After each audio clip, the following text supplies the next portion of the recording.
കാണുന്ന എൻ്റെ ഭാഷയിലാണ്.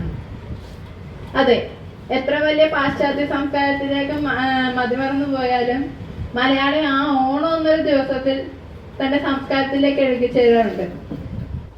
എപ്പോഴും മലയാളിയുടെ രക്തത്തിൽ, ഓരോ നാട്ടുകാരന്റെയും രക്തത്തിൽ അവന്റെ സംസ്കാരത്തിലെ ഓരോ മുദ്രകളും പതിഞ്ഞു നിൽക്കുന്ന പോലെ മലയാളിയുടെ രക്തത്തിൽ പതിഞ്ഞു നിൽക്കുന്നത് ഓണമാണ്.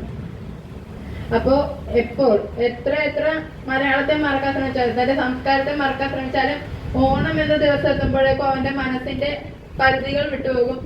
അവൻ കറക്റ്റായിട്ട് സംസ്കാരത്തിലേക്ക് തന്നെ വരും.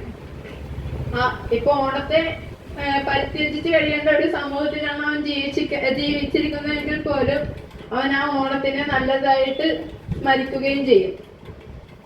ശരിക്കും ഇപ്പോഴത്തെ പാശ്ചാത്യ സംസ്കാരവുമായി ഇടകലർന്നുള്ള ഇപ്പോഴത്തെ കുട്ടികളുടെ ഭാഷാതലത്തിൽ മൂഡ് എന്ന വാക്കിന്റെ അർത്ഥം എന്ന് പറയുന്നത് മനുഷ്യ വികാരങ്ങളാണ്. അതെ, ഓണം നമുക്ക് ഒരു വികാരമാണ്. ഓണം ശരിക്കും പറഞ്ഞാൽ നമ്മുടെ ഇടയിൽ ഒരു മൂഡായിട്ട് തന്നെ മാറുകയാണ്.